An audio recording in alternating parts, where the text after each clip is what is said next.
안녕하세요. 농톡스 박수원입니다. 이제 오이들이 안 그러면 다른 과체류들이 겨울용으로는 정식을 하고 난 다음에 이제 조금 있으면 유인을 하기 시작을 합니다. 그러면 저희는 스케줄이 있거든요. 그래서 유인을 하고 난 다음에 1차로 지지부지한 이파리들을 정리를 하고, 그리고 난 다음에는 꼭 그 망고병을 예방할 수 있는 자재들을 살포를 해줍니다.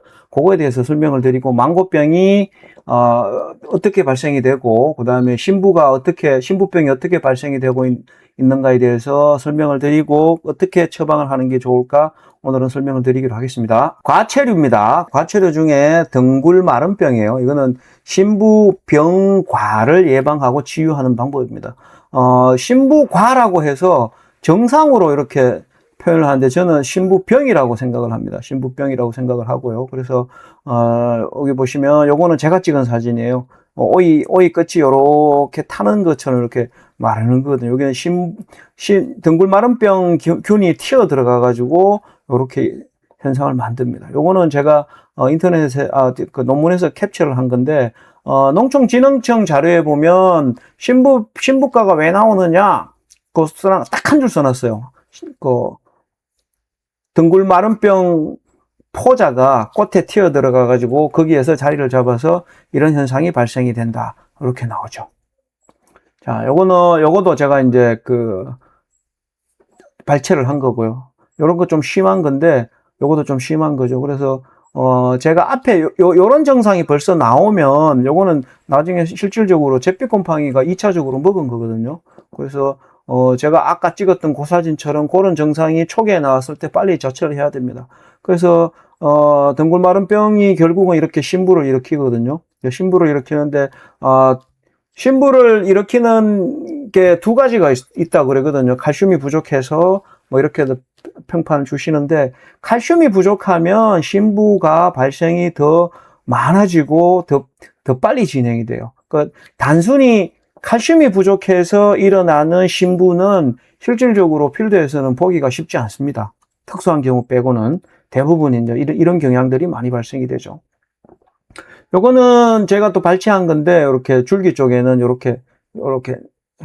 현상들이 생기죠. 이렇게 갈라지고, 그리고 안에 보면 도관부가 이렇게 문제가 된 게죠. 그러니까 제가 등굴마름병이랑 신부 현상이랑 이런 것들을 자료를 만들어 놓은 자료들이 있습니다. 그래서 보시면 다른 유튜브에도 보면 있거든요. 그래서 이런 현상들이 있고, 관다발 조직은 이렇게 구멍이 나버리죠.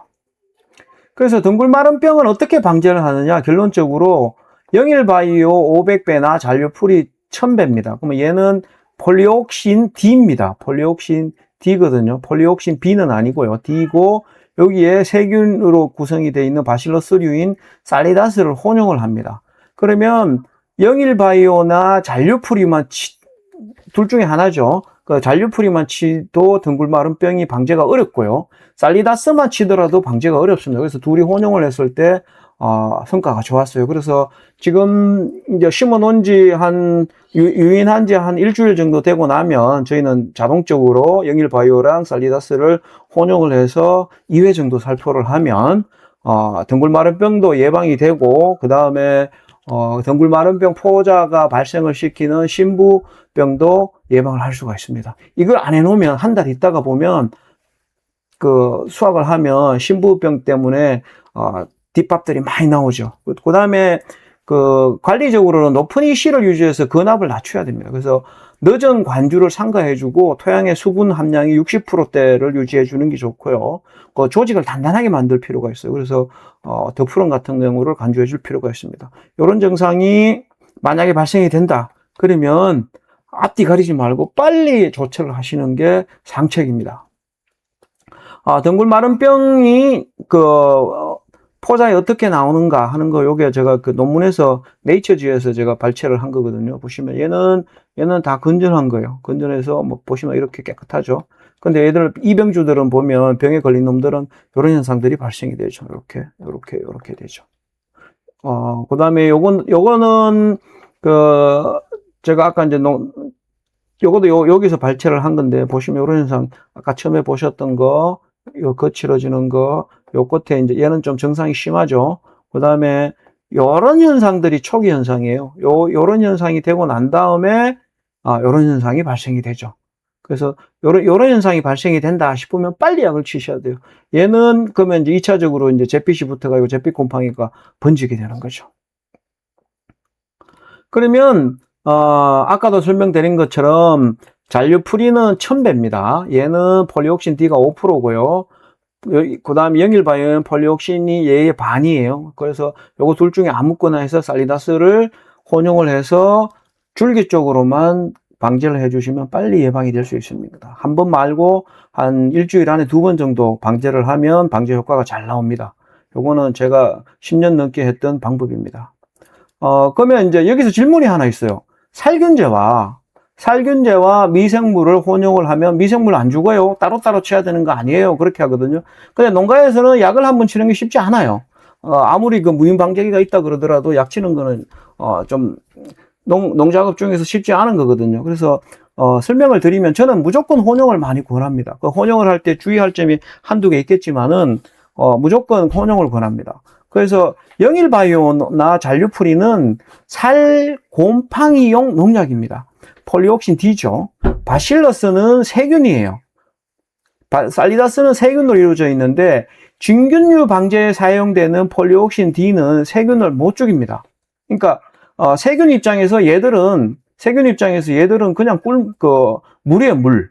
쉽게 얘기해서 그 정도거든요. 그래서 이유는 뭐냐 그러면 폴리옥신 D는 곰팡이에 키틴을 형성하는 데 작용을 합니다. 그래서 얘가 키틴을 형성하는 그 가운데로 이렇게 얘가 인터셉트를 하는 거거든요. 그래서 더 이상 이제 곰팡이가 번식을 못하게 해서 자식을 못 빼서 이제 사멸시키는 그런 개념이거든요. 근데 세균은 키틴이 없어요. 키틴이 없으니까 당연히 작용을 못 하겠죠.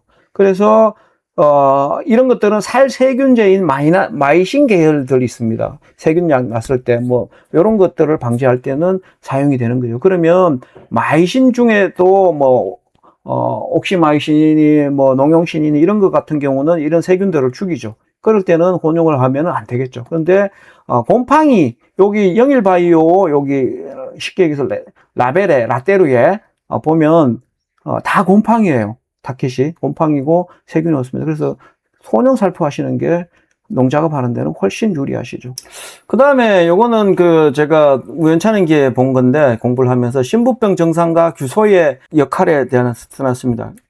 요거는 태국에 있는 친구가 논문을 발표를 한 건데 요거는 이 친구가 중국에 쿤밍대학의 관련된 여기 보시면 연구소에서 포닥을 한 것 같아요. 그래서 보시면 얘가 논문을 어떻게 썼냐 그러면 논문의 제목이 뭐냐 그러면 요게 오이의 신부병에 대한 실리콘 규산의 영향 이렇게 되거든요. 그래서 23년도에 발표한 건데 보시면 얘가 규산 나트륨을 토양에 50ppm 정도 처리했을 때 신부병 예방 효과가 현저하게 좋더라.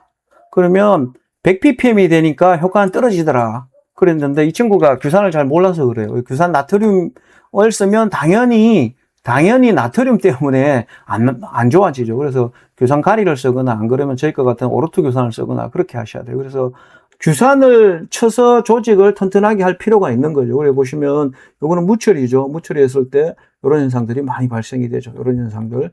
근데 처리를 했을 때는 50ppm이면 양이 매우 적거든요. 그렇게 처리했을 때 상당히 좋은 결과를 나타냅니다. 그래서 규산 나트륨이 안 돼요. 나트륨은 NaCl의 NA거든요. NA는 농사 짓는데 CL만큼 안 좋습니다. CL보다도 안 좋아요. 그래서 규산 나트륨 말고 규산 가리나 오르토 규산을 가지고 연구를 했으면 50ppm보다는 100ppm이 좋았습니다. 이렇게 결과를 냈을 겁니다. 그래서 연구하는 사람들은 자재를 잘 모릅니다. 그러니까 자재라기보다도 뭐라고 해야 되나? 연구하는 사람들은 소재를 잘 모르죠. 소재에 대해서 그냥 연구만 하는 상황들이 생기죠. 그래서 소재는 그렇게 많이들 앞서가고 있습니다. 현장에서.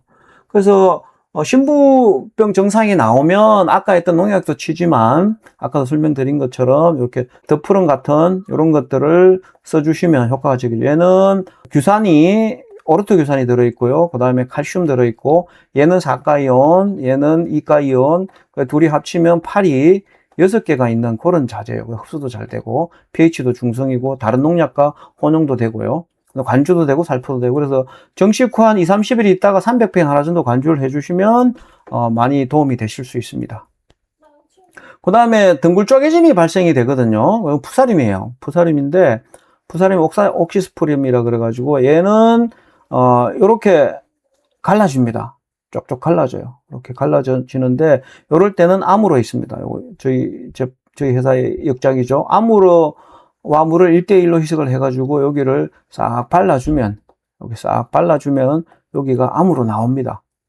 그래서 뭐 100%는 아니겠지만 요런 데 같은 경우 새살이 쫙 돋아가지고 얘 한 나무가 오이 한 나무가 매출액으로 뭐 평당 20만 원 한다 그래 봐요. 그러면 주당 평당 한 8주 내외로 심기거든요. 그럼 계산이 나오죠.